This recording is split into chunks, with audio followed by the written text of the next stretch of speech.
you all for joining us. We're going to start with call order, which is announcements and public forum.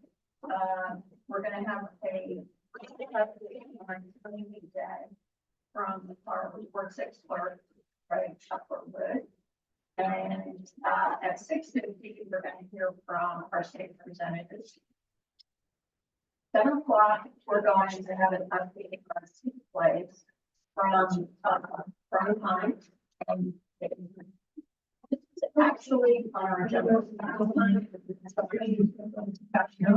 about the gateway project that we get to this meeting.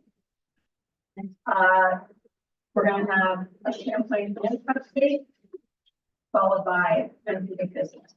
So that's high level, what our agenda is today.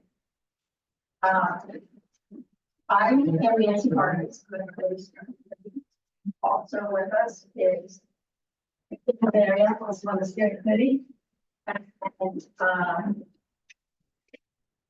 we're strengthening members and happy with us today. Bill's morning and thank you for the phone. So, had any public comments or any comments? Let everybody know who you are. Absolutely. Hi, everyone. My name is Sarah Hernandez-Tim. I'm the Public Information Engagement Officer with the Burlington Police Department. I wanted to stop by this evening and share with you a friendly reminder that was sent out on our social and our front porch forum. Our DPD questions available on the city of Burlington website, on the DPD webpage. And if you would like to be on the distribution list, you can email me directly at stim@bpdct.org. And if you would like, I also have my business cards here, and I'll be happy to provide them to the steering committee for those as well. Yeah. The press releases. Yep. So public service announcements as well. Thank you, Sarah. Anyone else?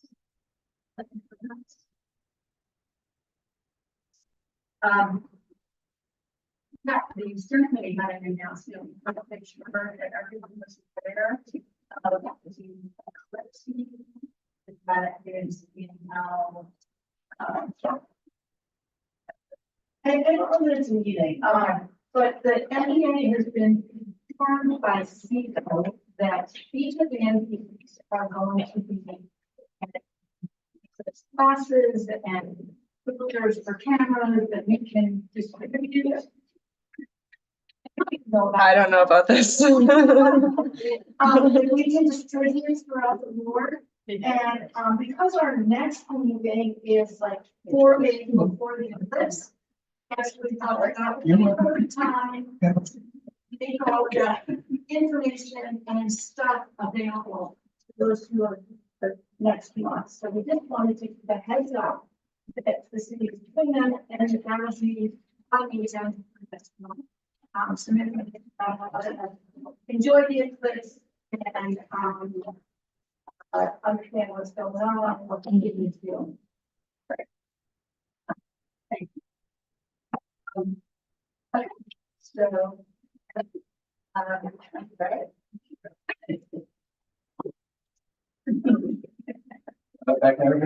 You can hang back.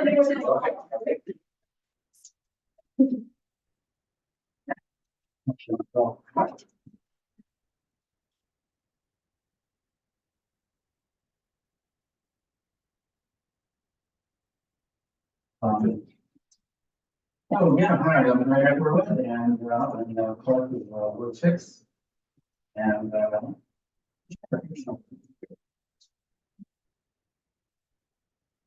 but town meeting, I was asking who that's on a little recording on what happened at the town meeting. First thing, I'll just kind of ask you about this stuff. I don't know if I have enough problems, but I'm very many people here.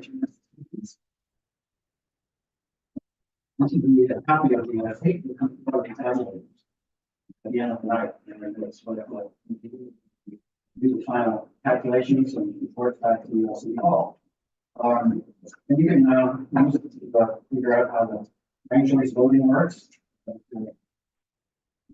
Pretty easy, that. Turnout, we're wondering about the turnout. So the turnout, we had 1,893 ballots processed. And it was the highest turnout since Chairman Paul's election. I don't know. The number then was so high.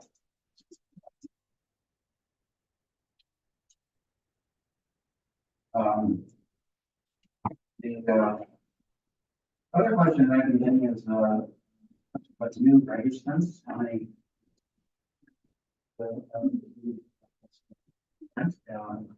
We've got 185 new registrants.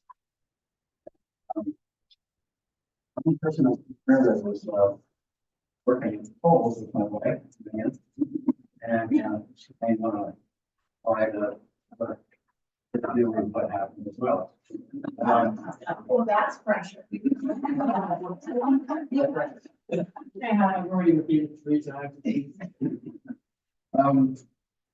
As you know, the all residents and non-US citizens voting was allowed in the election.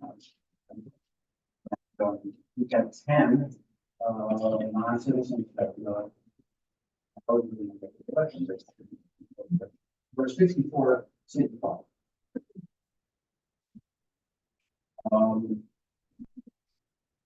I personally overheard only 2 non-US citizens in the meeting. But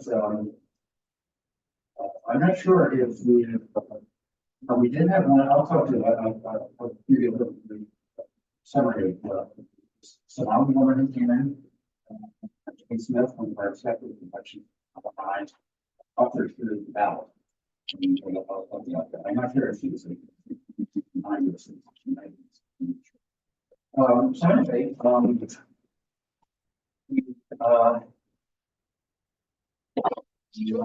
write down the number. Sarah Montgomery, the assistant city clerk, Jaden Hoover is expecting him. Moving over, there are 43, actually 43, maybe 1465 registered voters in the district. And she turned out, I believe it's close to 3,000, 2,800. You can't quote me exactly in these numbers.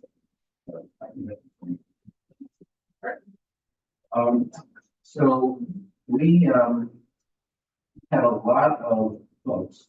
Now local ballots didn't have out. Presidential didn't have out. And the way it works is like that we got 600 ballots back again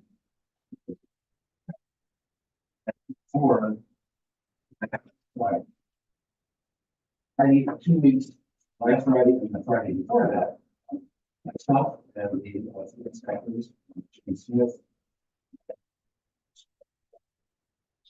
Alan Matson, we sat down with City Hall and the process. There's a 2-hour session, 600 ballots of the at the meeting day itself, I think you verified this. There was a piece of forecast. 728 people not bringing their mail-in ballots to election. And therefore they have to sign an affidavit for vote tax. Penalty law and fine didn't mail in about that ballot. 728 ballots. That's me. That's a problem. Yeah, it's just felt that mine is like every person.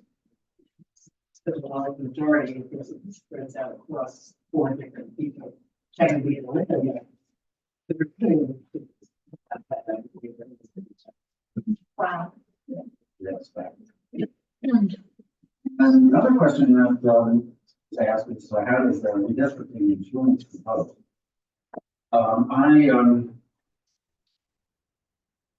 Did I mention we have 185 of the races? Yeah. Yeah.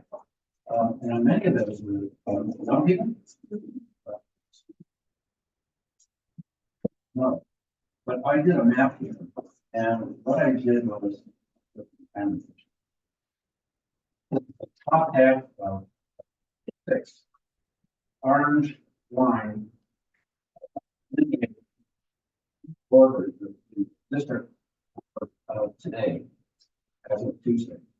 And then I use a black marker to outline the areas that were was the boundary of the 60 last Tuesday.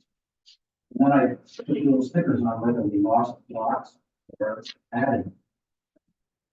And I'll let you draw your own conclusions as to how pass this around. Okay. We did have a few complaints, as we did have more complaints than we want. And one was that, I don't think that ballot should be about this. And there was the other type of complaints. I don't think students should fill out. And of course, students are, okay, thank you very much. Do your own research.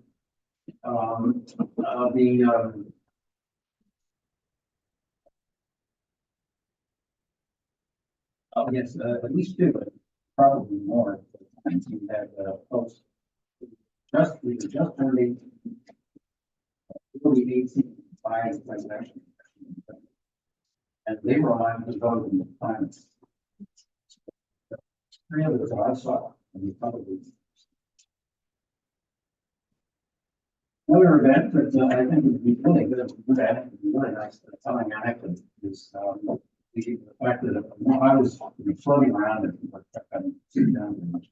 But I saw this woman, I didn't know she was Somali, was talking to check this sitting at the desk.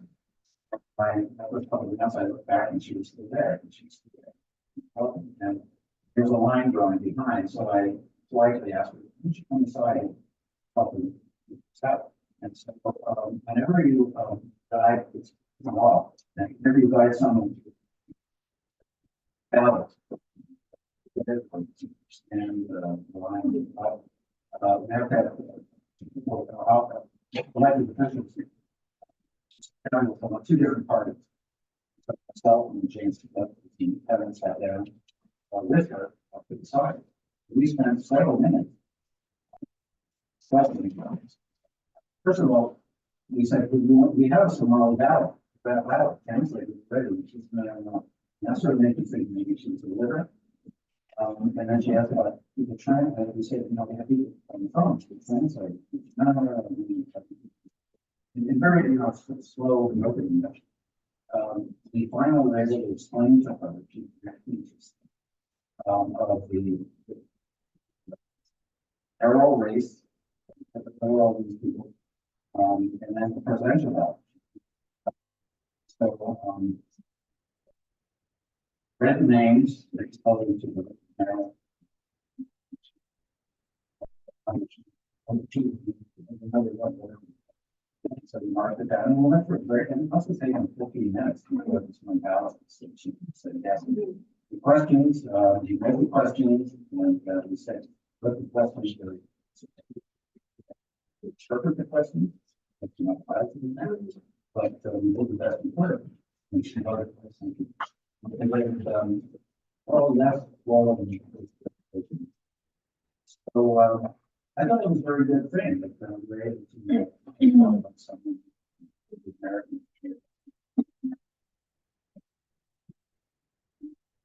So, let's have questions. Sorry. I'm going to be kind of, about my own balance.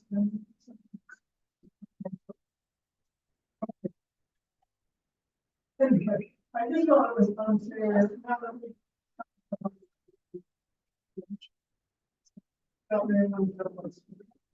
elections. I need people to get the ballot and they do it. And to resupply candidates are still already voted, they missed. And so,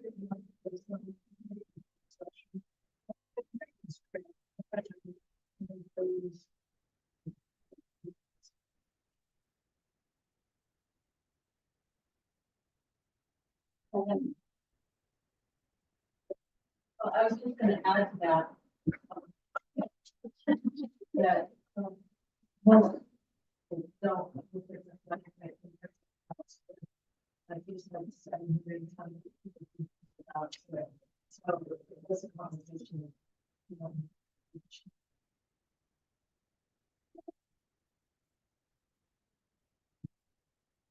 I could commend the inspector of election, really. You noticed that people in the ballot, that would be one of our three inspectors, Rebecca. Awesome. Was up for re-election. She inspector also starts at 2.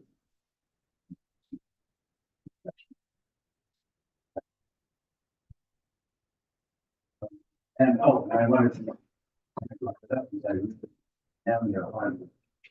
It's absolutely incredible. And you spend, well spent 18 hours and actually many hours before that. Planning, I mean, conference calls and meetings, bringing out forums and a lot of the regulations for all taking over. On that. Federal level or most of the Secretary of State studying and reading all of the information. But to absorb. Right. And all the workers, we had about 40, approximately 40. And Mary and Diane, zero many. Yeah. But, yeah. Thanks. Your update, thank you for your work.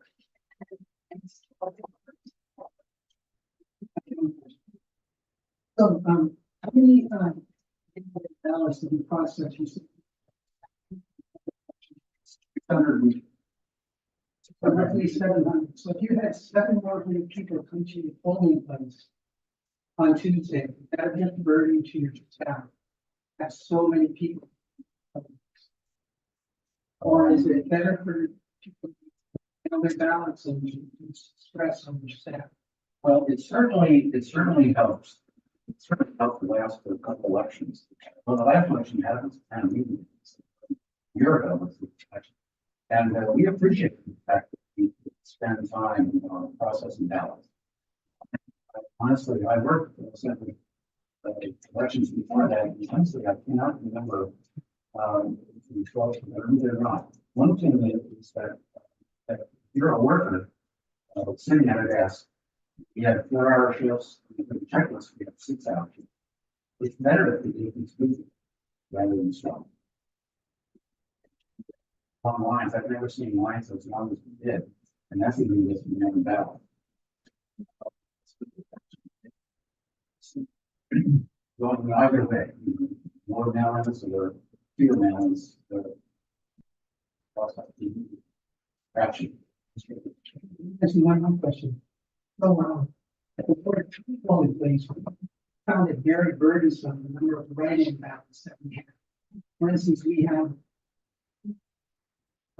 non-contested, there were no candidates for inspector of election.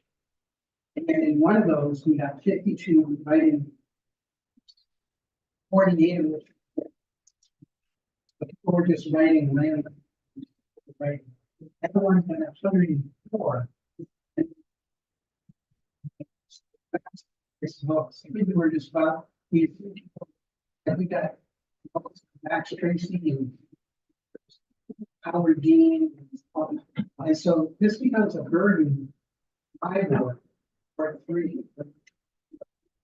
It's so many write-in ballots that are frivolous. We're not really allowed to declare them frivolous and go home. And so you really have to collect those.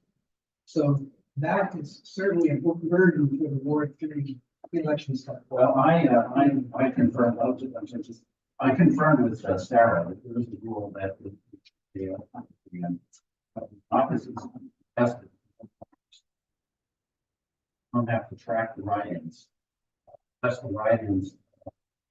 The write-in has more or close to the number of votes as the incumbent, so only votes one person running. So we were able to ignore those. But we do, it is in fact, a lot of time we had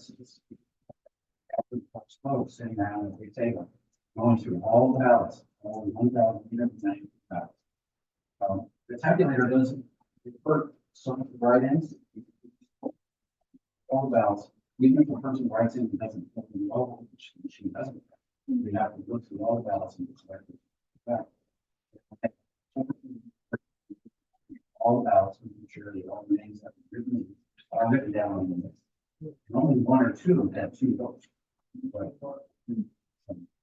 That added to the. We got our. I wanted to share that I actually happened to look up recently and the turnout at mayoral elections going back to 2012. That was interesting. Prior to that, the highest voter turnout ever was Sanders elections, 13,000. 2012, we had 10,053.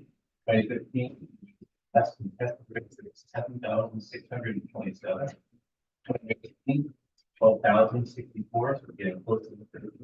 Starting in 2021, time ballots were mailed across the board, 14,571 record, and that's rather the biggest record, 950.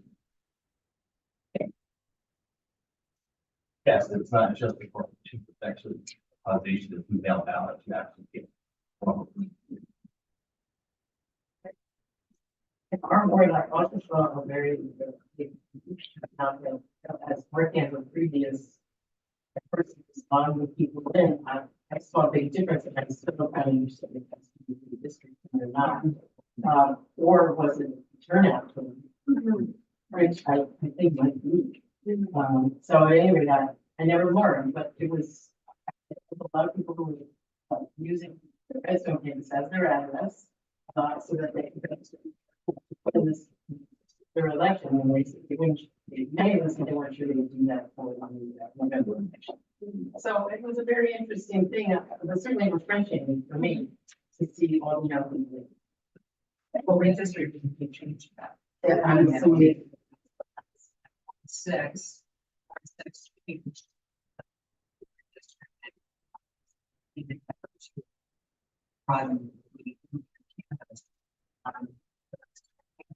Was part of the instance.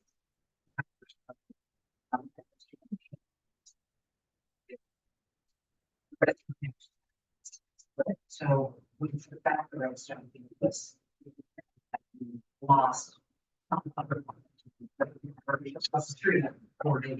That was last year. So it did change. Coming down the camp, so I don't care how. And I have a lot of young voters who are basically. Yeah.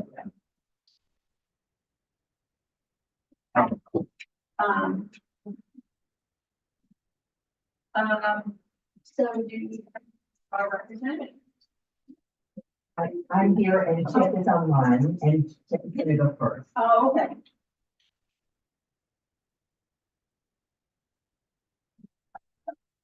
Yeah, 1 second.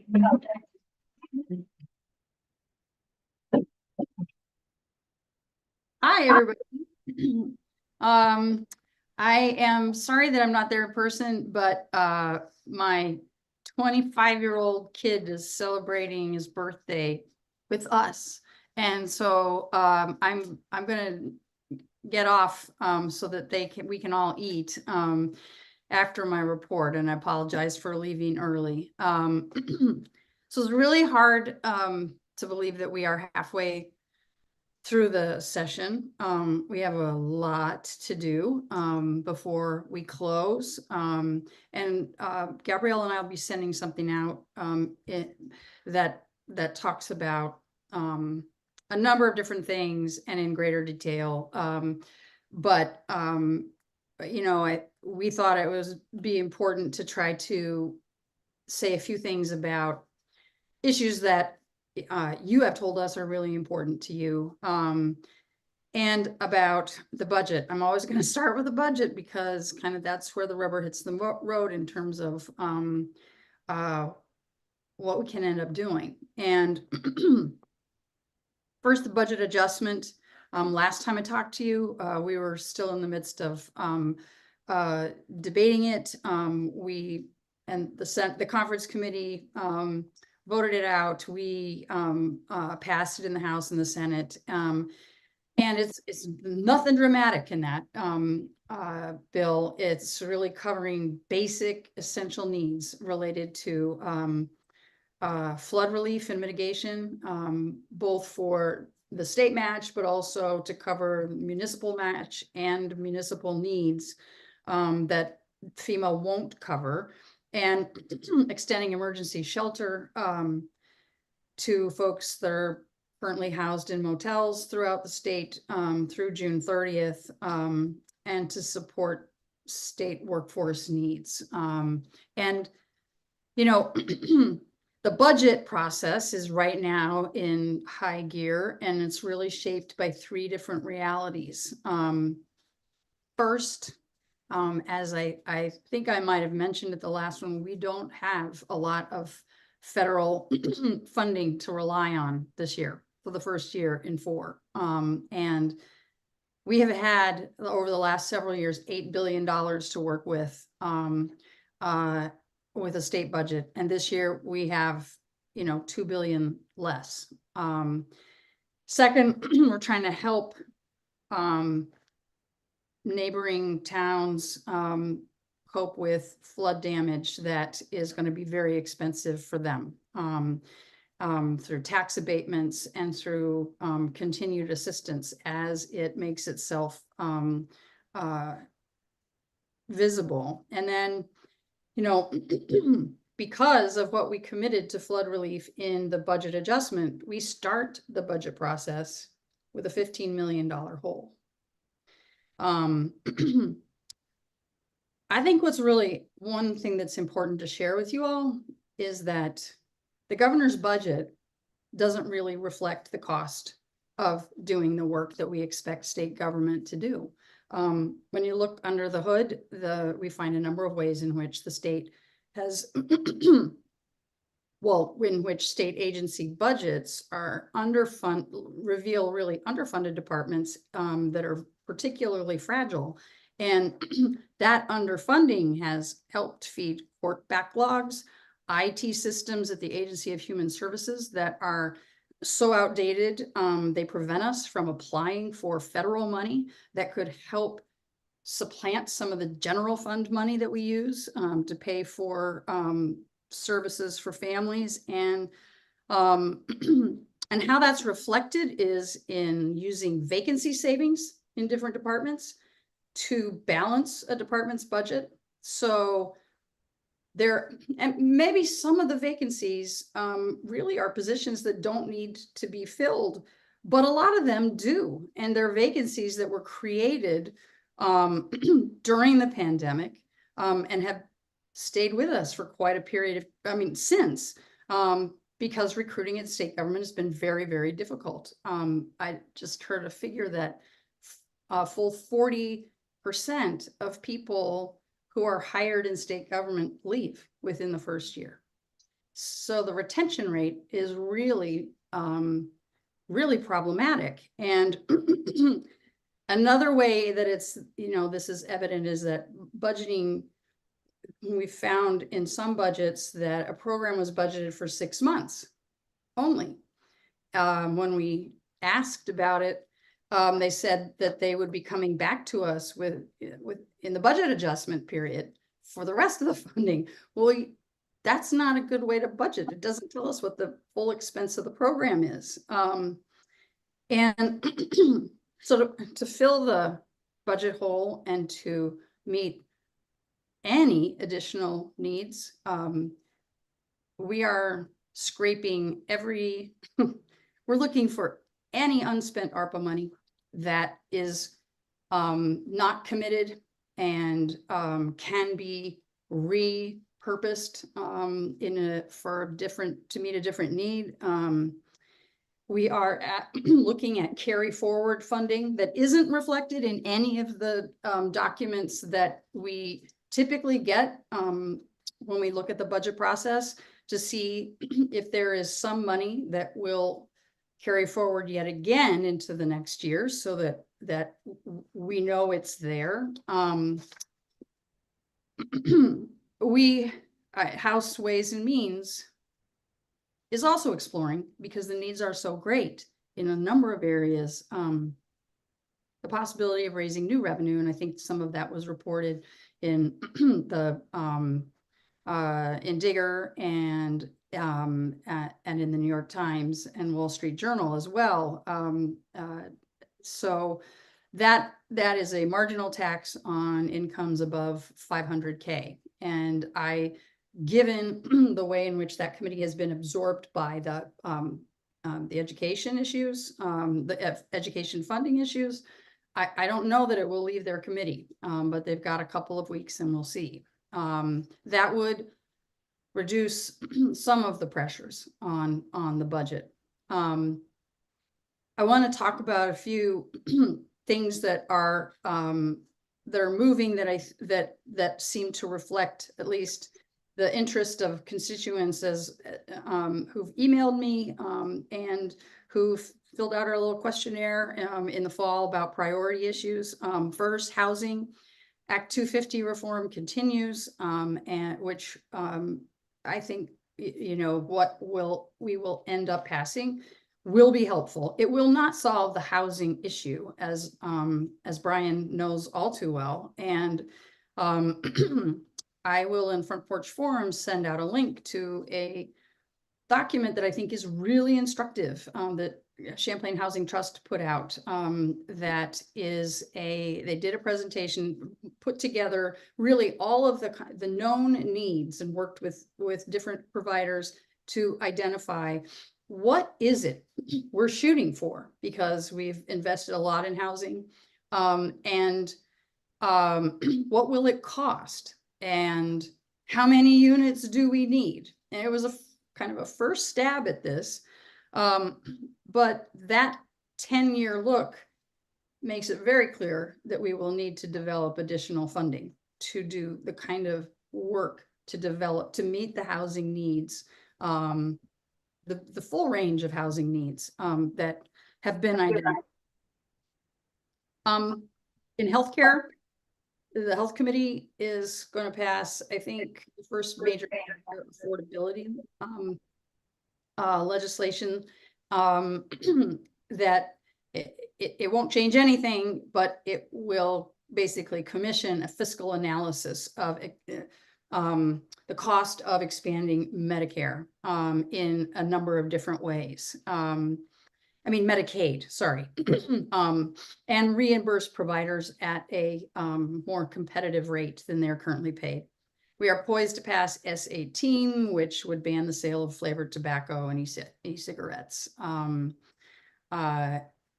Climate environmental protection. This is usually Gabrielle's bailiwick, and she knows the ins and outs of this bill better than I do, but we'll be taking up H289 in the coming week, and that updates the renewable energy standard that was set in 2015 to reflect inventions in renewable energy technology, and the fact that there's federal money to invest in infrastructure improvements like those that would be necessary for those technological improvements. And then substance abuse, we are waiting for Senate Health and Welfare to take up H72, which is creates the overdose prevention centers. That's critical to Burlington. Burlington's been a really strong advocate for it. I would urge anybody to write to our senators to start taking that up and to pass it, because the longer the Senate waits to take it up, the less time we have to well, I mean, not the less time, but it's gonna take us even longer to get the first one set up. So, so at any rate, that would be very helpful, I think, just to keep that top of mind, in, the relevant senators' minds. I see that, Council President Paul is here, and I just wanted to, note, I wanted to thank her for coming to the State House on a number of occasions, to advocate for Burlington, to listen to people, some of us, but also legislators on other committees, and to provide a presence for Burlington. It's been, that has been really important, and I hope that this will continue, that the city will continue to have a presence there from time to time, because there is a rural urban divide that raises its head in different ways at different times, and really building those relationships is very important, and that, you know, we can certainly do some of that, but I think that has it really does help to have others there too. So that, I think, is in a nutshell my report, and I'm happy to take questions before I leave, or just pass it on to my buddy Barbara.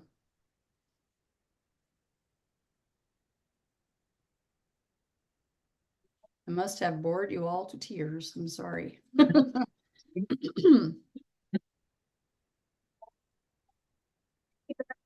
can't.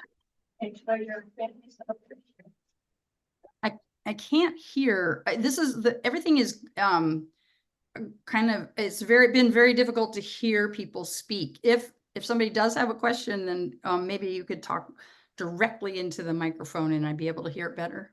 I think we have any questions. Okay, you kind of broke up. I'm hearing maybe you don't need to hear any more from me. Right. That's it, everybody with that. Okay. Thank you. Bye-bye. But that doesn't bode well for anybody. There are people on the line. Yeah, we've been trying to figure it out, but it seems like most things are fine on our end, as far as we know. So, Right. So. I think I will try to be, I know the time is, for our state rep report, and first of all, I sort of apologize for last month when Representative Stern and I were. I know you. I was exactly that, somebody flexed for it, but while it was being relevant. So I am very loud and I apologize. Today. And different covered a lot, so I'm gonna just talk about the different items.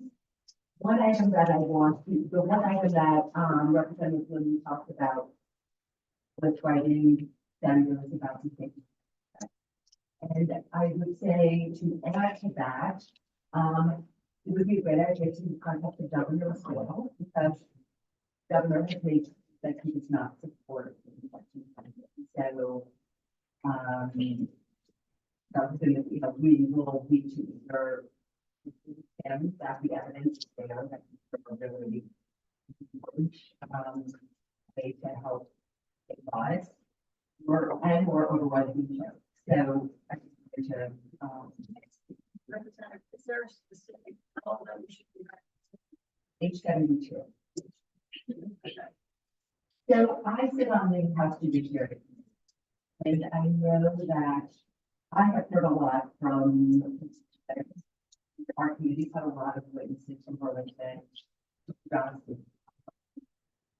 in Burlington. So I wanted to touch on some of the things that have been happening. One is the House has passed a bill to close a unusual loophole in our auto theft law, where people can not be charged if they were loitering in somebody's car, or if they are borrowing someone's car. So basically, there's been some holes that have been discovered that have kept people from being charged with auto theft. So the House has passed a bill and, include all maybe out in the back or right for the. Also recently, the House Judiciary Committee passed a bill, to retail theft. What we were hearing from many people, around the state about their church function, our chief of police, are that there were people who were multiple, thefts, but they were all under $900. And so, if there are a number of these happening in a very short time period, somebody could be charged as a felony, which is something that, I would not support, because when somebody has a felony, we are pretty much giving them, a lifetime of, unintended, well, not necessarily unintended, but collateral consequences from getting housing, having access to, programs or getting a job. And so that, section are, involved in retail theft. We're not looking for them to spend lots of time in prison, but that's not the answer. Prison is rarely answer in terms of rehabilitation. But we put pressure along the corrections and institutions committee to say the work, sort of work, like thought of what the term is, but basically for people to do work instead of, time in prison. Corrections has testified that they're really designing this program, so it's not right now, it's been, well, right now it's nothing, but it was people mowing lawns, cemeteries basically. And this will be, many more options for people to get different kinds of skills and different ways to be exposed to, different kinds of work. The other thing is we are working right now on still people's criminal records if they don't reoffend. We legislature's more than it's been built for years. The governor's office has been using it. If they're not passing in this legislation, they are current employment laws which were actually way behind most states. But they are willing to deal with this. So we are trying to work with the governor's office and get something passed because something is better than the ideal. And one of the crimes that would be sealable is retail theft, which was really important to me. And so I think, this thing that we could do, and I mentioned this last month, is make sure that people who are committing crimes know that the change is, strict, predictable, and, so to that end, just to mention this also, the backlog has been awful, and so our committee has been advocating for more lawyers, more judges, more prosecutors, so that we can get the backlog dealt with. Efficient, and have additional charges. So that's what I wanted to mention about time. There are a couple of other, I mean, I didn't want to stop there because one, we're out of time. And, people can reach out if there are issues that they're concerned about. Representative Stone and I sent out before, if people did not get it and want to get a copy, send your email, we will get that to you.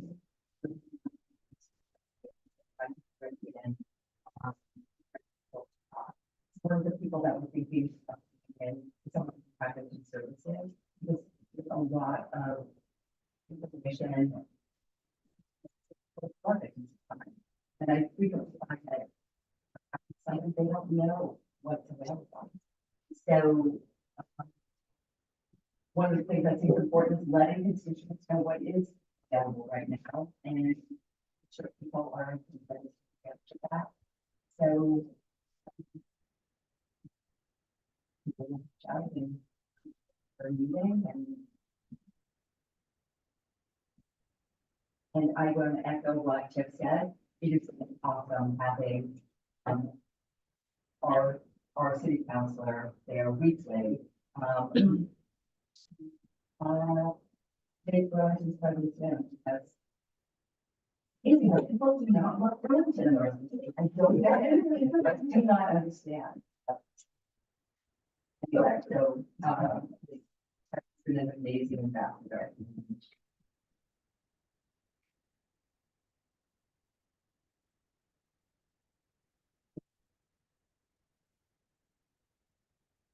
So if everyone could just try to speak more directly into the microphone and try to maintain a more regular volume, just listening in, just because there's, I don't know, for some reason the audio is not great tonight, but. Two questions, okay, first. Perfect. Thank you for the presentation. My question is.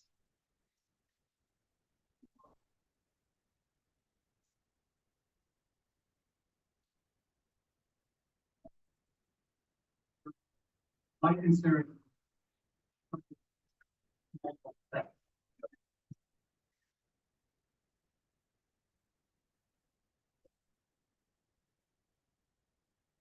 Thank you, Brian.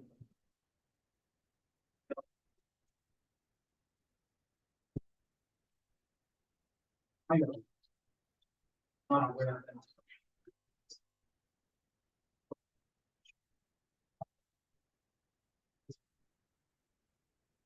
So there are a number of funds that we bill has not passed. I knew which ones, which microphones weren't working. I knew which, if I knew which microphones were. Yeah, then I could change the camera. The bill is based on evidence of the state. Okay. But they said Vermont. States have made much bigger strides in terms of expunging people's records. Again, it's been tied to the research of how likely is somebody to offend at the 8-year point. Somebody who has committed a crime is more likely to commit certain crimes than the general public. So again, we are not saying, oh, you didn't do anything for 6 months. Great. I mean, people have to be eligible for sealing. And other part about sealing is law enforcement or the courts could access those records should there be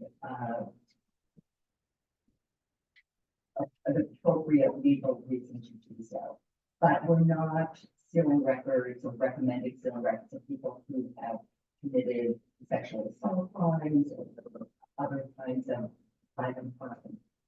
So again, we're looking at some felonies, a lot of misdemeanors, but some of them were drug use.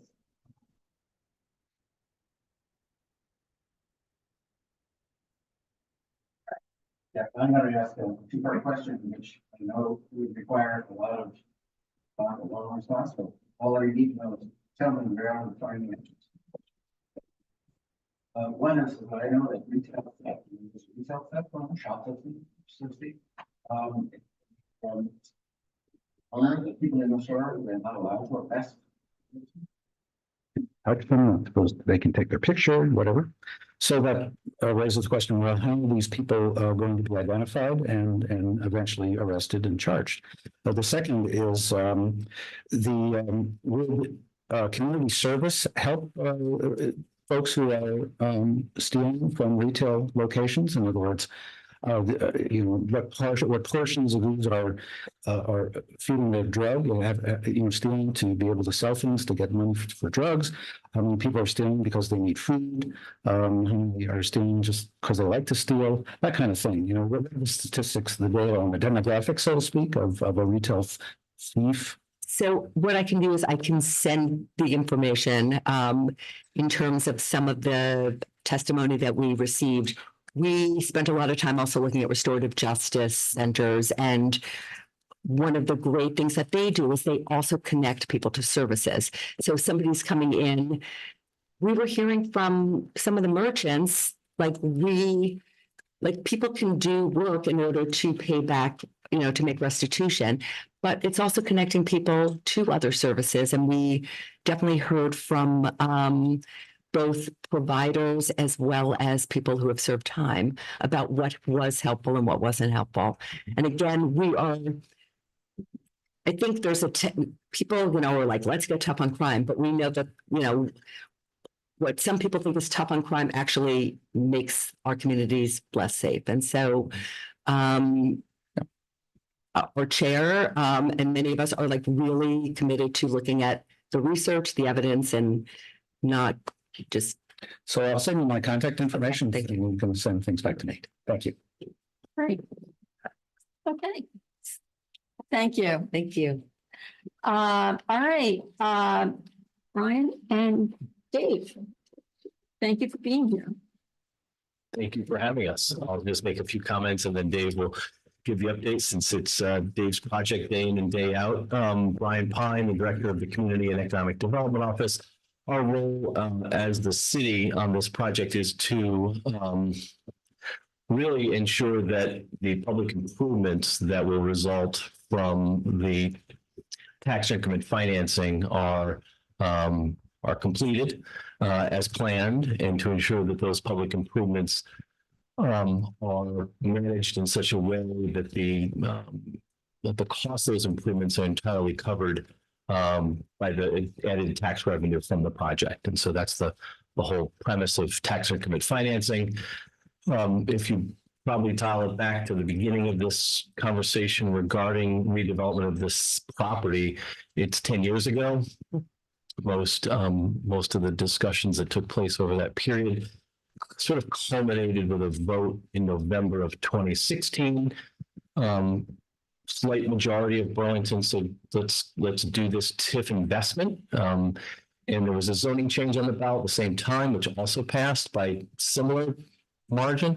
The zoning change in the end was not ultimately needed. It allowed the building height to go up to 14 stories, and in fact, 10 stories was already permitted, and that's what they're building. So fast forward to 2018, when the previous owner, Mr. Sinix, demolished the mall and got to a point where he could not proceed due to his lack of financing, and the project stalled in 2018. Dave and his crew, the three local partners forming what's called City Place Partners, were minority owners for some period of time, and then were able to actually close on taking over the entire project in early 22. So I'm going to let Dave go through the project. There's some slides here which have some images and some text to help guide this process. And then we'll open it up. Yep. Thanks for inviting us. Brian had called. We have weekly meetings, and he said, "Hey, I've got invited to the Ward 6 NPA. Would you like to go attend with me and give them a little update?" He said, "Sure. I always like to talk about the project." And I could talk about this project till 2:00 in the morning. Ask my wife or Karen. She knows. And you're a Ward 6 resident, I think. I'm a Ward 6 resident. I live down on Shelburne Road. Born in Burlington, so I kind of love Burlington. So we've got a long history with the project, but I'll make it quick. Myself, my partner Scott Ireland, and Al Senecal. Ireland owns the yellow trucks with all the shamrocks on them, and Al owns Omega Electric and Omega Development. We all had little bits and pieces of involvement in the original Brookfield and Cinex project. I was working for the hospital as project manager, doing estimates and schedules and stuff. Scott was doing some of the demolition and site work. Al was doing the electrical reconfiguration when they tore the place down. And so we got to know Don through different areas of involvement. And then at some point, he had a rough ride in Burlington, and he needed a little polishing, I guess, or a little help. And so someone suggested maybe get a couple local investors. And so he approached all of us separately, and I was kind of not very interested. But my buddy Scott was very interested, and we coached baseball together, and I heard about it for weeks and weeks and weeks and weeks till I finally said, all right, I'm in. So we kind of came in as minority partners, as Brian said. And then the relationship that Don had with his larger partner was the Brookfield component, started to deteriorate a little bit, and they wanted to get out. The city wasn't real happy about that. We had a chance to buy Brookfield shares. So our partnership of Dave, Scott, and Al bought Brookfield shares and became partners with Don in the whole project. And the whole project is actually 3 phases. Phase 1 is what we're working on now. Brian put this slide up, and that's the old mall redevelopment. Phase 2 is what's left of the old mall, which is the L.O. Bean and the Church Street piece. And phase 3 is the Macy's building. And we're also partners in different percentages on all 3 projects, still with Don. Don's not involved in this project. As Brian pointed out, May of 22, we finally, after a year negotiating, we convinced him he had to take a sidestep from the project. He was having some struggles internally trying to get the thing going. We were getting frustrated because we got in it to build it. And so we parted ways, and fairly friendly. And then we took off because we knew what we wanted to do. This thing was already permitted.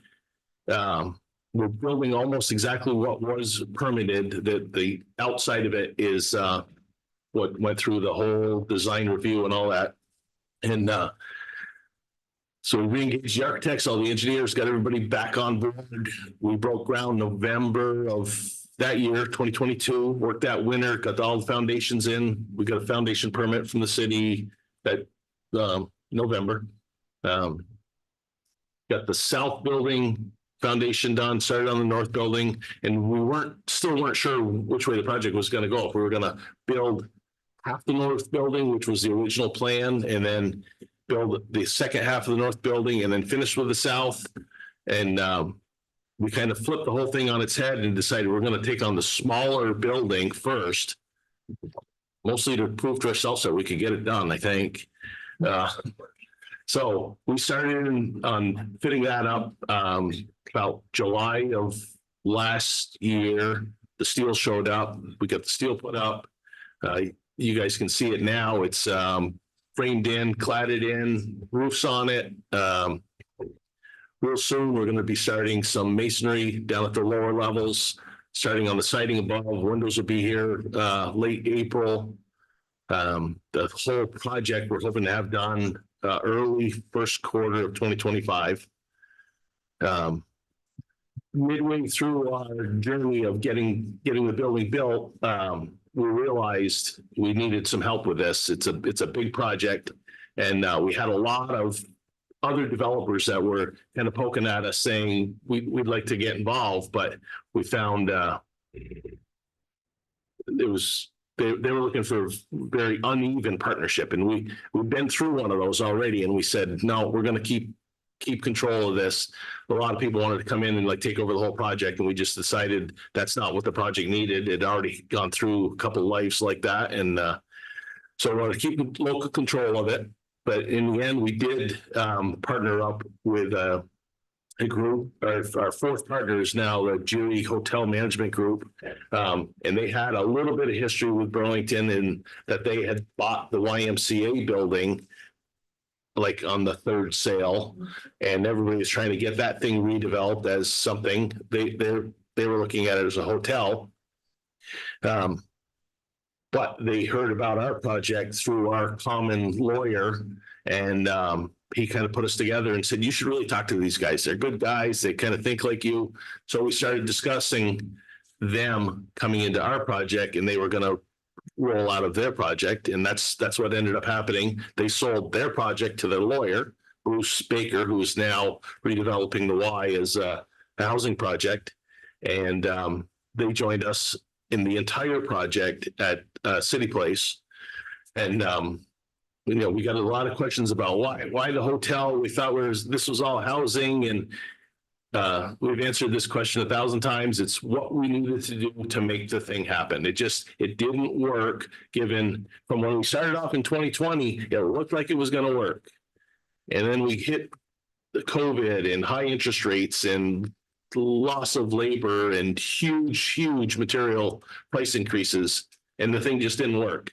And then we found a way to make it work. Basically, we said, with the added costs, we needed to develop a plan for added revenue to pay off the added costs.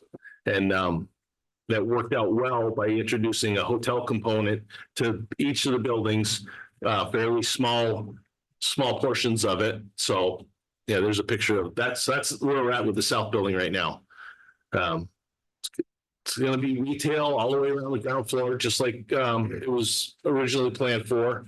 The second floor up from the street is going to be what's called the jump lobby for the hotel. So you come in, valet your car right now at the front of the building, go up to the lobby. There'll be a little lounge and restaurant and bar, breakfast area. And then the next 4 floors will be hotel rooms. And then from that point up will be regular apartment units. So we're going to have, Brian had asked a bunch of questions like, give me some numbers. People like numbers. So we're going to have 161 or 162 hotel rooms. There's going to be a little area of extended stay for the people that are coming to Burlington that need to be here for like a month at a time. And then the floors above that will just be standard hotel rooms. Then we're going to have about 50 apartments above that, from the 6th floor up to the 10th floor.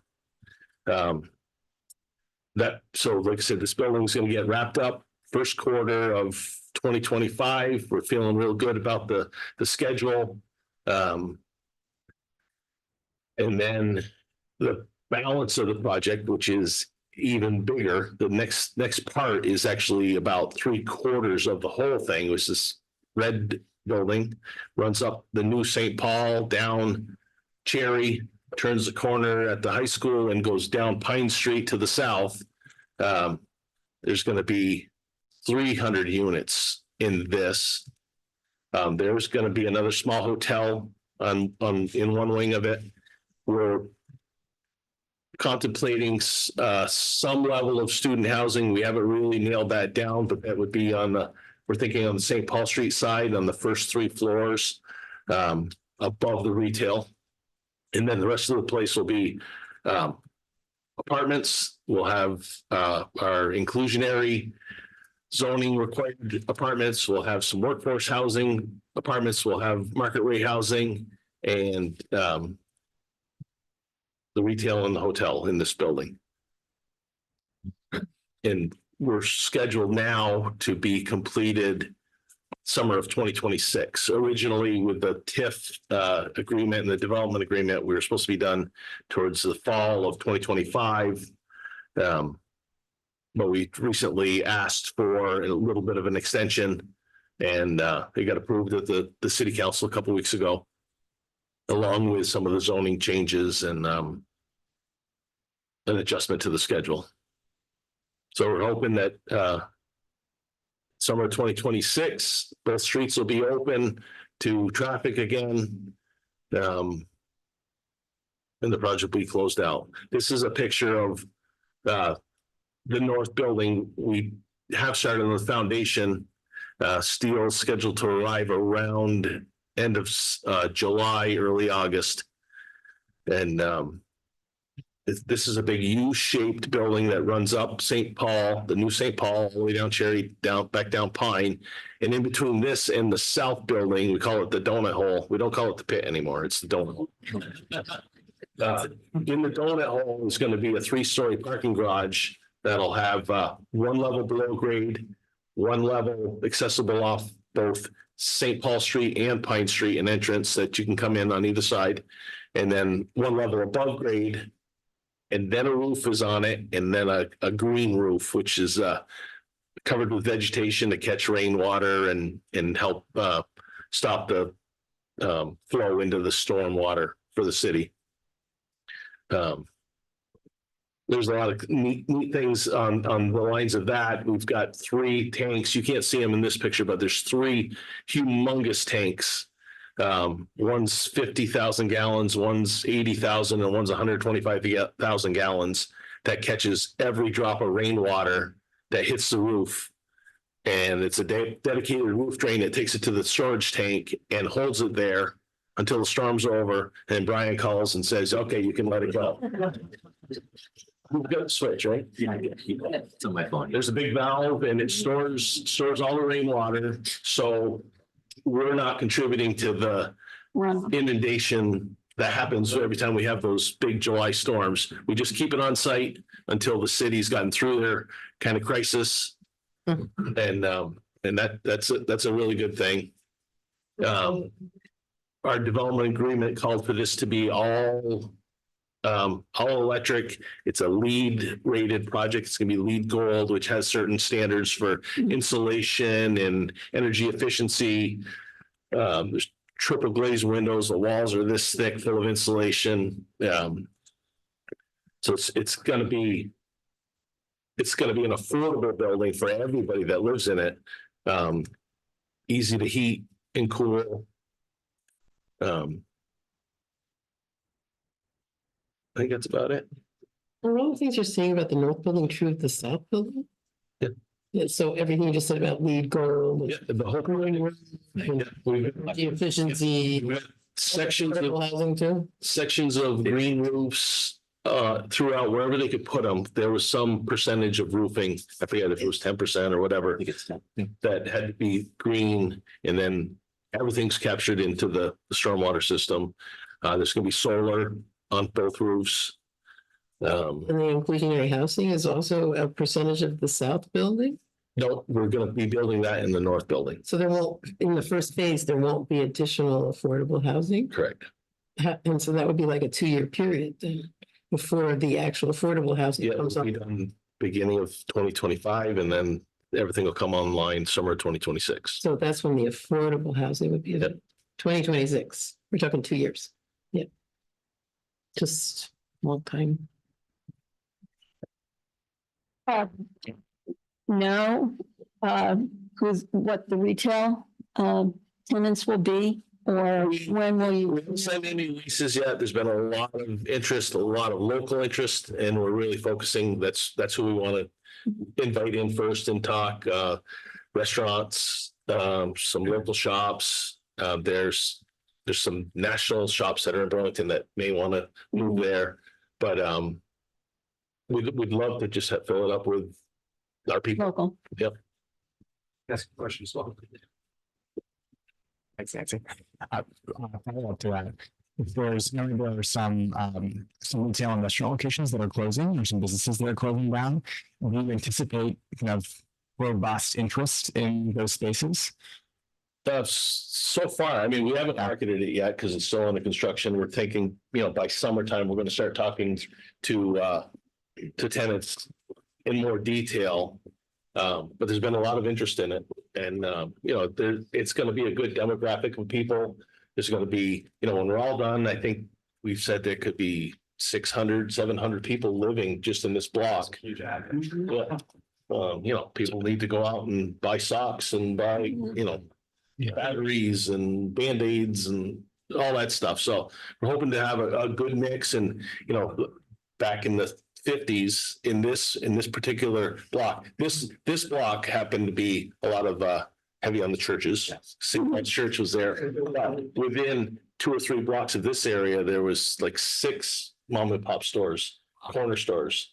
So, neighborhoods need that. And I grew up on South Winooski Avenue, and right across the street was Frichette's Market. Anybody remember that? Yes. Mary does. Frichette's, remember Frichette's? I do. Top of Spruce, South Winooski. yeah, it was right on South Winooski. I forget what the court was, headed down to Smalley Park, but yeah, they were all over the place. And So I had a question. You want to go? Go ahead. Okay. I had a question regarding the South St. Paul Road that's facing the transit center. Is that going to be two-way traffic? Yep. Okay, my concern is that I do work there, I manage the station right there, and you get the buses that make a left turn on that road.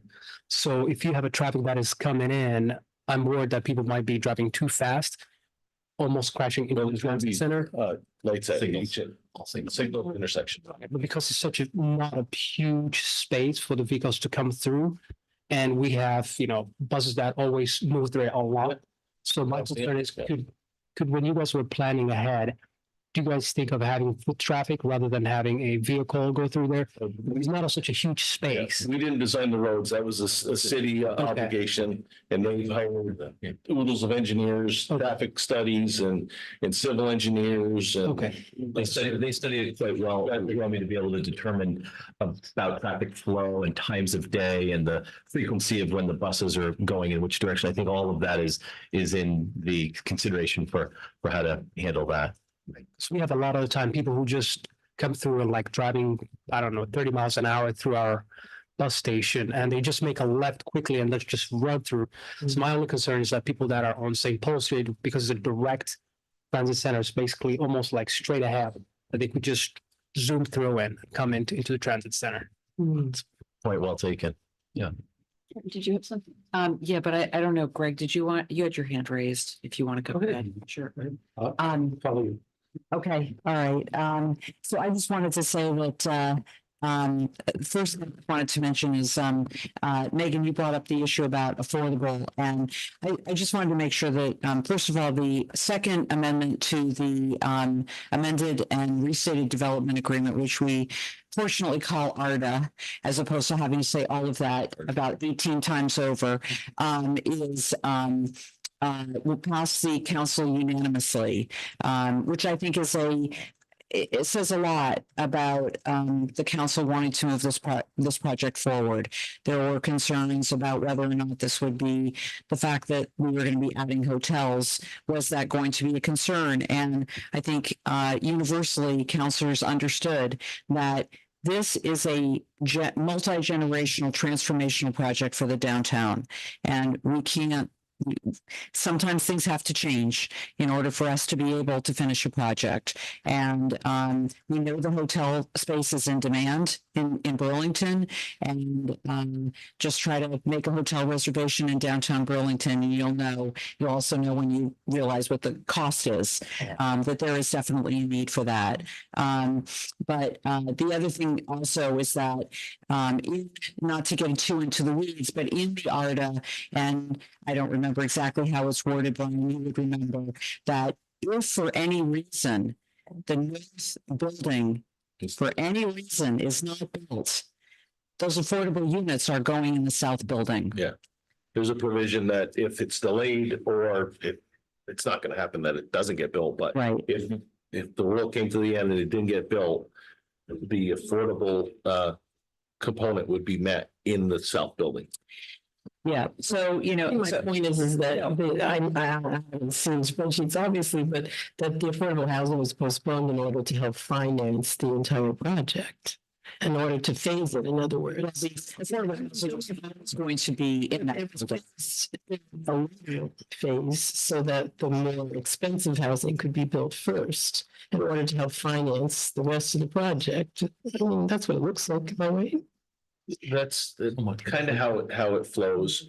The original, as Karen had said, and I see Amy's here, the original plan, we had a deal with CHT to have them provide it. Right, which would have been so great. And we had to ask, we had to ask for a delay of the completion of that because of their financing. They were going after multiple grants that were only available, like this one's available for half of this year. And if we don't get that, we have to wait till then. Didn't they have a huge grant, Jones, the one from I don't know this was not related to this. Yeah, the Mackenzie Scott money.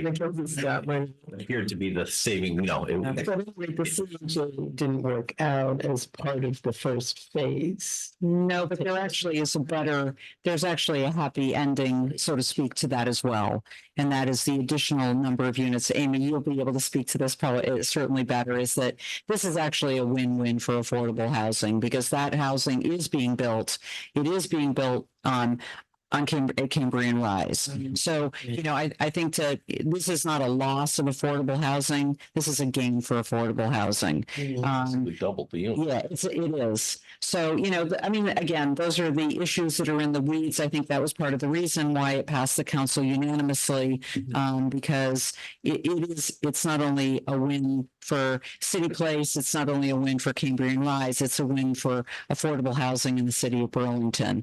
And I will, because I know that others want to speak, I will stop. Only simply to say that, Jen, you have to listen to this all the time. I do not have to listen to this all the time, but I love to listen to it. I just have to say, I mean, what Dave and Al and Scott have done is something that I think we all know about Burlington which is that when the chips are down and we need to get something done, if we ask people who are local to do it, they get it done. And you're seeing that with the former YMCA, which is being done by Bruce Baker. You're seeing that on the project that we are going to hopefully pass a pre-development agreement on the Gateway block, the Memorial block, which is being undertaken by Joe Larkin and Eric Farrell, which will result in additional housing. So these are the projects that we have to look forward to for the next hopefully in this decade, will be done by 2030 and will add hundreds and hundreds of new housing units downtown. And so if you want to leave this meeting with a happy face, that should be something to bring a happy face to everyone for the future of Burlington. And I will get off my soapbox now. Thank you. Thank you, Karen. Craig, do you have a? I'm okay. Well, sure. Get all night. Your last. I gotta go to bed. Yeah, no, maybe this is either a naive question or an unfair, or maybe it's not worded correctly, but I was just wondering, in your projections, what year, if everything goes according to the plan, no, it isn't, what year will organization begin to see a profit? I don't know if I know that answer. Oh. I mean, obviously from day one, it needs to make money to pay off the construction loan. So it will be profitable to the operations. Maybe I have a new grandson that's about 6 weeks old now. So maybe he'll be able to answer that question. It's gonna sound funny, but we actually didn't do this for the money. We did it to get it done. This had to be done. Nobody was going to do it. We said we got to do this. So we are building it for the next generation and the next generation. Very nice. Thank you. So I have a question. Hi, Dave. You can get to a microphone. One is just sort of specific, trying to understand. So the first 5 floors of the south building are hotel, and then the next 4 are the apartments. First floors, it's called G level. It's that grade, street level is all retail. Then that's where the entry to the building is for getting to the lobby of the hotel or getting up to the apartments, or you can go to retail off this larger lobby. You go up to the jump lobby of the hotel, and then you can get to the next 5 levels of the hotel rooms. And some of those are extended stay. Those are on the lobby level. There's 6 or 7 on the lobby level on the southwest corner. So what I'm getting to is kitchens. So those would have kitchens. They have small kitchens, yeah. And the apartments would have kitchens. And in between, you have the hotel rooms with no kitchens. So if they were ever renovated into longer term living, they would be without kitchens, or that would have to be something to look at. The hotel rooms? Yeah. Okay. Yes. Um, That's actually happened. Joe Larkin, the kid that's doing the Memorial Auditorium, did that to a hotel in Shelburne or something. The kid was doing it. It's great. Just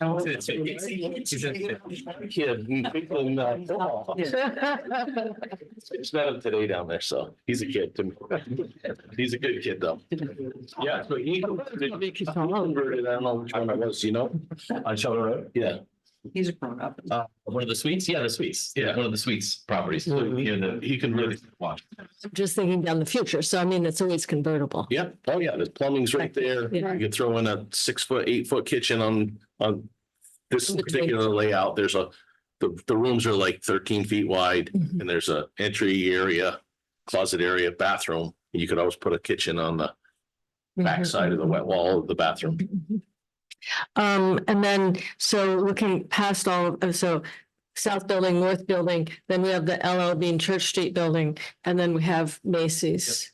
What becomes to Macy's? Is that totally?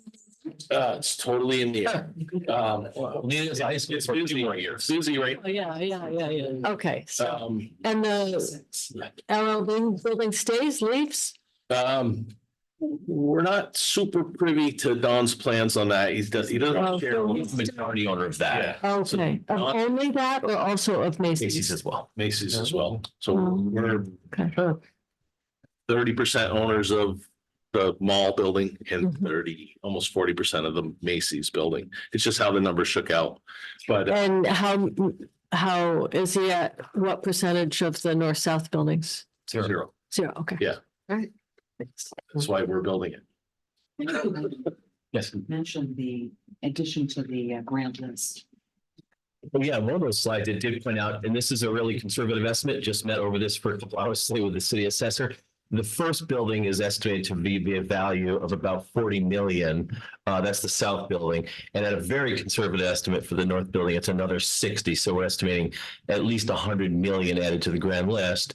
Just note that obviously some of that is needed for the TIF because that new revenue is what's generating taxes to pay back the financing that we incurred to build the public improvements. But at some point you have more revenue than you need to service debt. And either you pay it down sooner, which is unlikely, or you actually go back to the Vermont Economic Progress Council that oversees TIF and you prove to them that you have excess revenue, and that starts to flow back to the taxing authorities from which the money was captured. So the state ed fund would get its piece and the city would get its piece if we have essentially more revenue than we need to service debt, if that's not too confusing.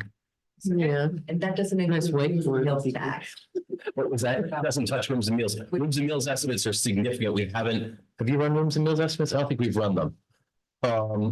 The chamber tells you for every guest at a hotel, there's X expected multiplier effect. Then there's on top of that rooms and meals tax. There's additional sales tax. I mean, there's a whole bunch of other revenues that we're not actually capturing. Rooms and meals does go to the city. We get a portion of that. Yep. What portion?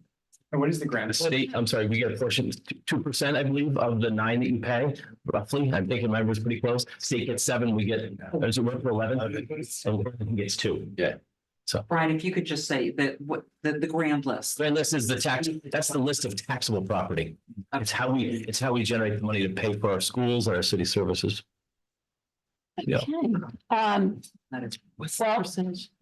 I know there was a lot of interest in this topic. We do have one more topic that we need to get to tonight, so I want to thank. Get the heck out of here. You definitely are welcome to stick around and hear it. But thank you, Dave and Brian and Jen. Yes. My wife Jennifer, her husband says hit widow on it. Or Dermot widow.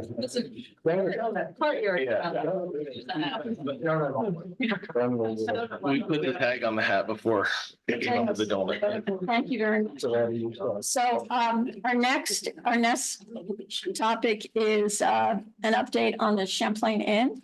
And Paul and Amy, if you could introduce yourselves. Thank you. You should get a mic, I guess. Thank you. I did. I'm Amy Demetrowitz with the Champlain Housing Trust. And Paul Dragon, I'm with the Champlain Valley Office of Economic Opportunity. Right. Thank you. Thank you for being here with us tonight. Absolutely. So I can start. I don't have a fancy presentation, although that was fascinating. I enjoyed listening to that. I think what we'll do is just kind of quickly update you on the Champlain Inn, the service provision, what we're doing. Then I'm going to hand it over to Amy, and Amy's going to talk a little bit about the renovations. Right. CHT owns the building. And I'll talk a little bit about the history. And we have this partnership with a few other buildings. CVO does not do a lot of property management, so we do a lot of services. So I'm with the Champlain Valley Office of Economic Opportunity, also known as CVOEO. Our mission is social, racial, economic, environmental justice. We're a large organization. We cover Chittenden County, Addison County, Franklin Grand Isle counties, and we also have a lot of statewide programs too. And we have 10 different interrelated programs. So we do everything from emergency services like shelter work, warmth. Feeding Chittenden is a program of ours. And we have a Head Start program, weatherization, microbusiness. So we do a lot of work to help people gain economic independence as well.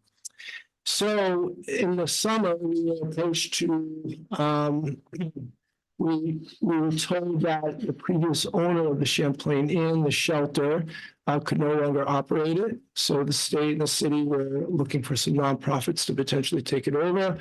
CVO did decide to take over. So we've been running the Champlain Inn since October 1st. We've kind of dramatically changed the model.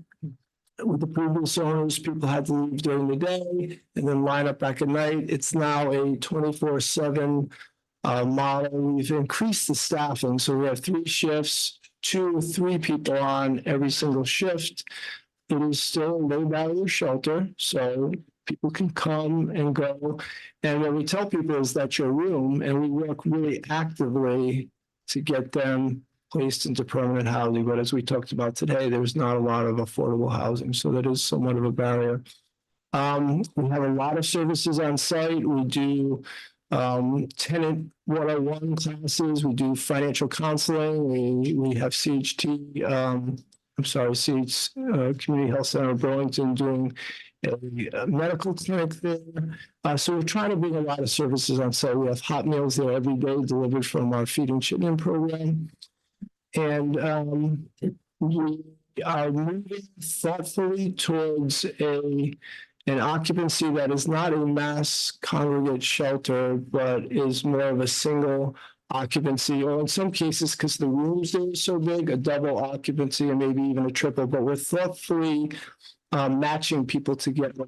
There's a lot of research that says that mass congregate shelters don't help people take the next step, right? People need their own space and they need some intensive services. So we said that we'd take the program on for 1 year at least, because we're going to lose that emergency shelter capacity. We were notified that it looks like we'll have funding for next year, and we're just going to have to see what happens after that. We did, Amy can talk about this, we got a large renovation grant from the Vermont Housing and Conservation Board to renovate the building. That building's also got some historic features, so it's going to also look a lot better. There'll be I'll let Amy talk about the renovations. All right, I just want you all to know that there's intensive services on site. The model's changed, and I'd be really interested to know if you have any concerns about what you're seeing at the Champlain Inn, because we'll work with you closely on doing whatever we can. Yes. So is it occupied now? I thought it wasn't quite ready to be. No, nobody's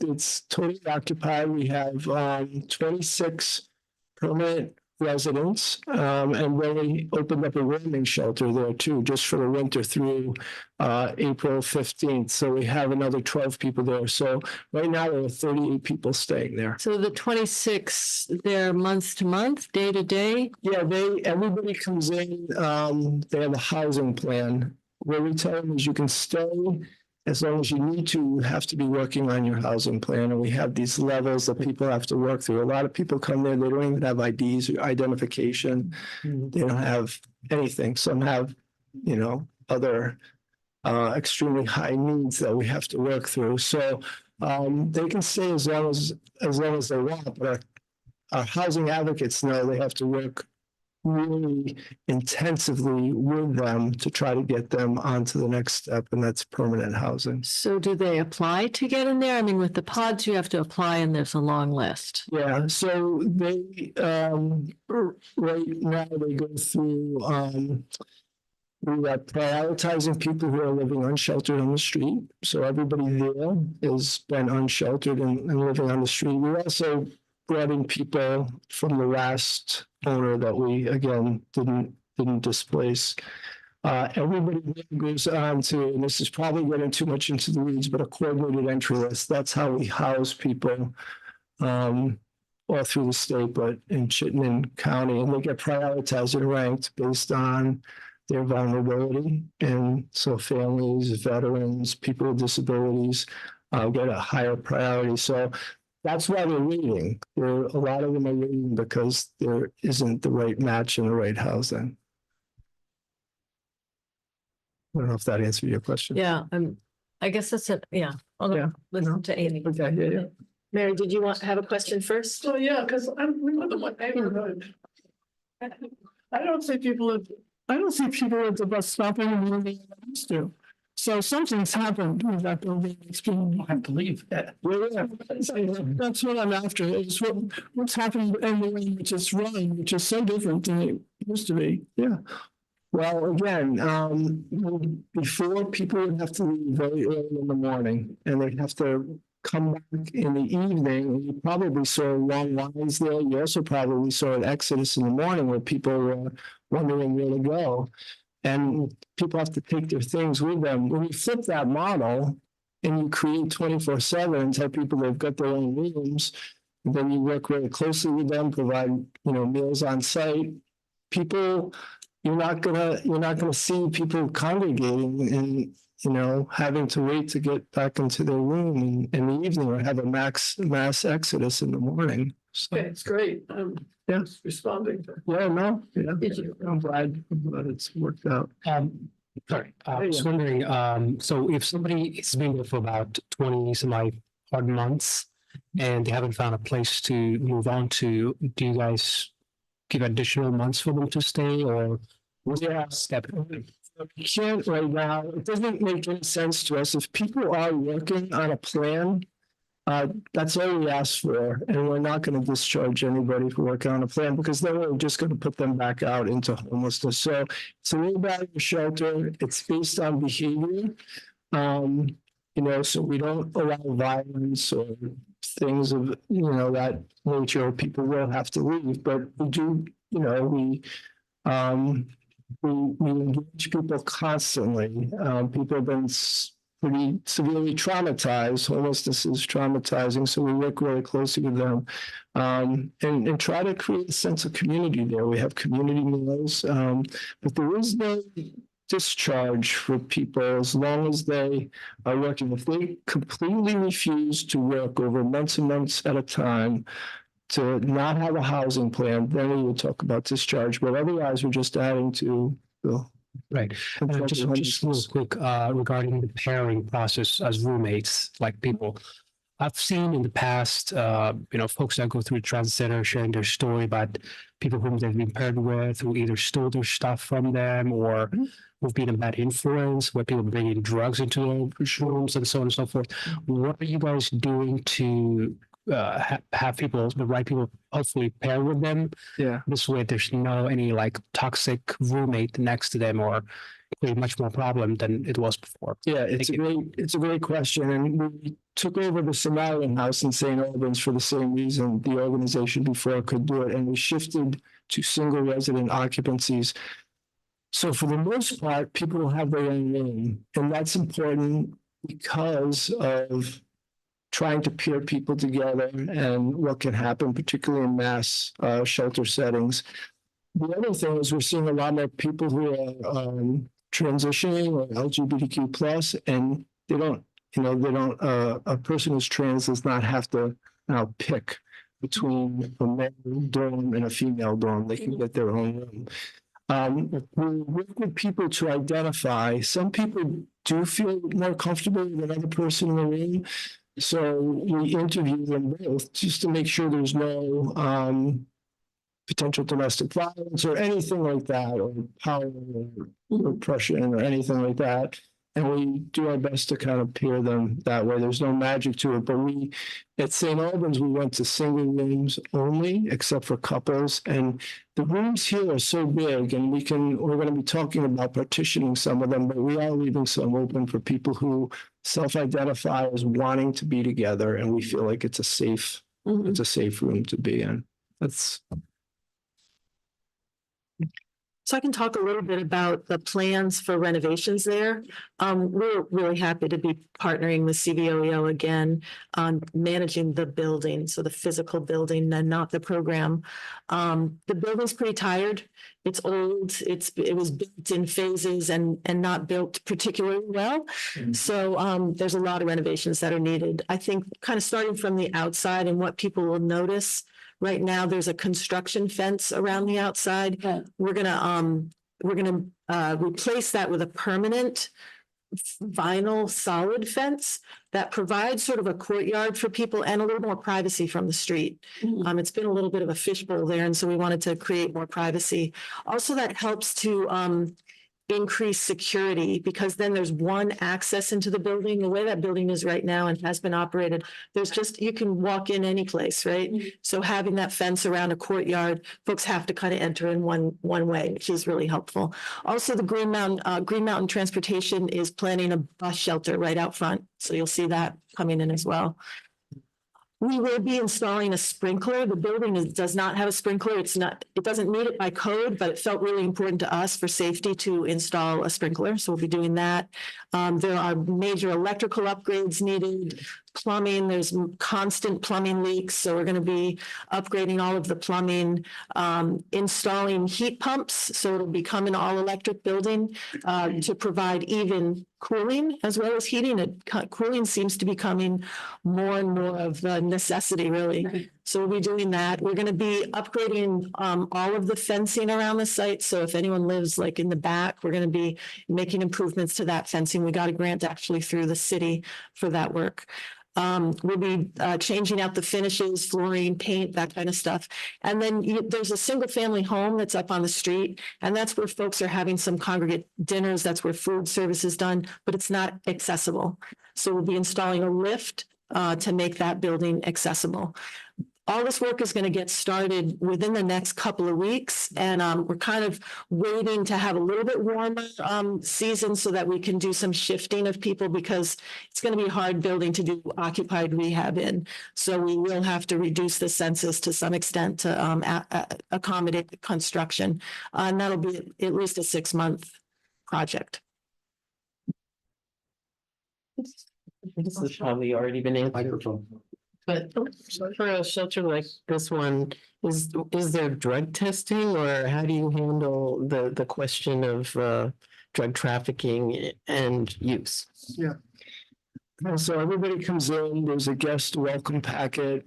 They go through it with the housing advocate or the director, and there's no drugs allowed on site. We're not foolish. We know that probably does happen, and we engage people. We take care of it if we see it.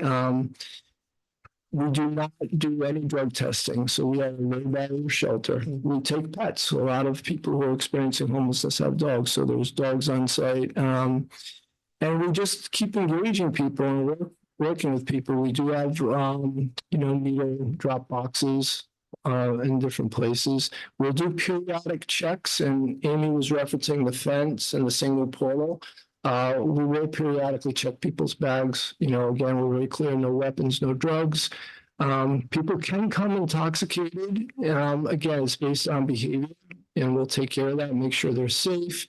But it is a low-barrier shelter, and we're working with people to kind of get them the help they need, whether it's mental health or substance use. I have a question regarding the fencing as well. When I passed by the pods, I looked at the type of fencing that they have, and it almost reminded me of like a community that is basically blocked away from everybody else. Yeah. And I was wondering the thought process that was behind it. I'm hoping that you're not reaching for that kind of fencing and that they will be much more in the community that, you know, they can see outside and outside can see them rather than it being walled off. Let me, I'll speak to that since it was our office that actually developed the pod community. In conversation with folks experiencing homelessness, the idea of security and safety for them as folks inside the shelter and not having folks come and look in at them, peer at them, harass them, all of that took priority over whether it looks aesthetically attractive to those of us who look at it from the outside. So it was honestly from talking to folks who are going to be served. I'll just go ahead. The fence at Champlain that we've got planned is a vinyl kind of fence. So it's a very attractive fence, and it'll essentially be following the same footprint that the chain link fence is now. So it creates a little courtyard in the front of the building. We're going to have a smoking shelter there, picnic tables. It's going to be a nice kind of active area. Yeah, it provides a great privacy for the guests, just like your yard, you might have a fenced-in yard, and it's an open face, that building, so there's plenty of spots to look out from on the second and third floor. In that garden, we're rehabilitating, we've got UVM students coming in late April to really make a nice garden in the back. Nice. There's a great yard there as well, so I think it will be a nice setting for people. So the parking will go away. Is that true? There'll be upper parking there. So we'll still have parking and drive in the two, you know, it's kind of a horseshoe. You can drive in one side and out the other. Yeah. And the cars will be parking facing Shelburne Road. And no more drive through, or still? You can still drive through, but I don't understand how the fencing then creates a courtyard if you've got parking there and you've got two road cuts. So you know where the fencing is now because you see it every day, right? Yeah. It's set back quite a bit. Okay. Right now, you can drive through there. You can drive in one drive and out the other. Yeah. The fence isn't blocking that. It's set back. It's really just taking up sort of, Diane, if you think about parking towards the building, it's taking up that row of parking. Oh, the first row. Leaving the drive lane open. Okay. Thank you. And then we use the bus stops are there, but there are no crosswalks, which was a big problem we had with the Rotary, or the now whatever it's called. But so if you're expanding the bus stop there to a shelter, know that people will still need to cross, and it's half a mile or more from one crossing to the other crossing. It's a distance. And now maybe some of those people are fast enough, but not all of them. And so having a crosswalk where the bus shelter is important for not only us, but also these folks. Yeah.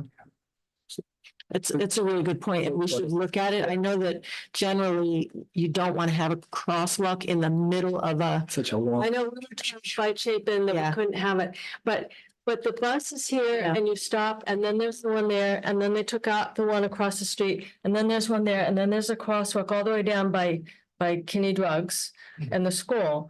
But between that crossing and over here, that's past. That's a lot for somebody in a wheelchair. Yeah, that's a great point. I think, Take care of it. Quick question. Right. Yeah, do the residents have access to community gardens? Which community are you In the park. Am I in the wrong place? No, you're right. at the park. Right next to. Yeah, I would, yeah, sure, yeah, and we're putting one right there on site, but yeah, I don't know how actively, again, we're feeling 4 months in, 5 months in. I don't know how actively our team promotes it, but and this will be the first season for us, but we'll make sure they know about it. But we're looking, that yard is really nice, and we are looking to really create a nice garden back there. Are you gonna be spilling over into South Park? Or not? What's the park? No. Callahan Park. Oh, we're going to spill over. Well, there was a lot of use of Callahan Park when you were at the Brown, wherever you are. What's it called? Champlain Inn. We're talking about people using the. People using the model. Well, again, For model, it's your balls. I think our model is different. If you're not seeing a lot of people hanging out in front, again, people can stay in the room, they've got access to computers on the site, so they can do research, look for jobs, they're working with case managers. They don't have to leave during the day and find some place to relocate during the day. I think that's where you saw maybe some people from the Champlain at the park. We also have an outreach team, so if you are, Nancy has my number. If there's any issues, you can just call or text me. We have an outreach team that can go out and meet with people. And Paul, one other thing that we wanted to talk about, are there opportunities for community support or volunteer work? We have volunteers, Feed and Shipment delivers the hot meals, and we have volunteers serving it. There's a possibility. There's going to be great possibility for helping us with the garden throughout the summer and into the fall. And if you are interested in volunteering, our Assistant Director, Tiffany, can find opportunities, baking and other things. You can just email or call me, and I'll link you to Tiffany. Yes. Okay. Paul and Amy, thank you very much. Thank you. Great update. Our last item for tonight was the NPA business. We're going to be talking about bylaw changes, our NPA budget, and a couple of other things. We're going to push those. We're running late on, we're past our time, and we want to stick to the critical items. So the essential item for tonight was vote on our new steering committee member, and we're going to push everything else to our next meeting. So last month, we announced that Romeo Herman had volunteered to join the steering committee, and we were going to put it to a vote at tonight's meeting. So I'd like to do that now. And all those in favor? Aye. Aye. Okay, the ayes have it. Welcome aboard. And we're gonna table the remaining NPA business to the next meeting. Oh, can I just say one thing before we close out? Because Karen Paul was here, and it was a shame to have a town meeting election where Karen wasn't on the ballot. And our state reps expressed their gratitude to you for the representation that you gave to Burlington and Montpelier. And I just personally would like to express my gratitude to you for your incredible service to the city and to this ward. Anything available to us at a moment's notice to come to any meeting or answer questions or support us, so. Can I say a couple of words as when the steering committee? I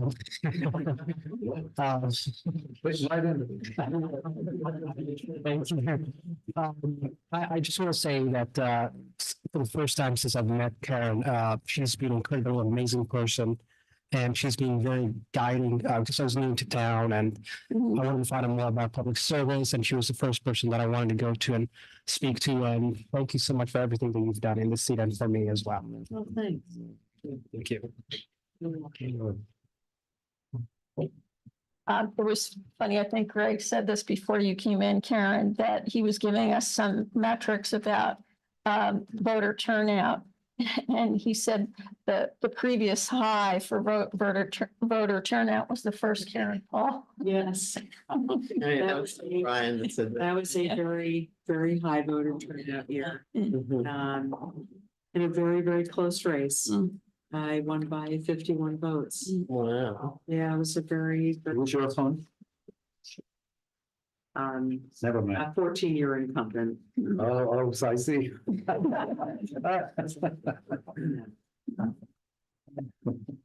Well. But thank you. It's very kind of you to say. It's been a wonderful experience, and I think I had said this when I was at your home, when we were talking about, just recently, is that I ran in a very close race, in 2008 when I got elected.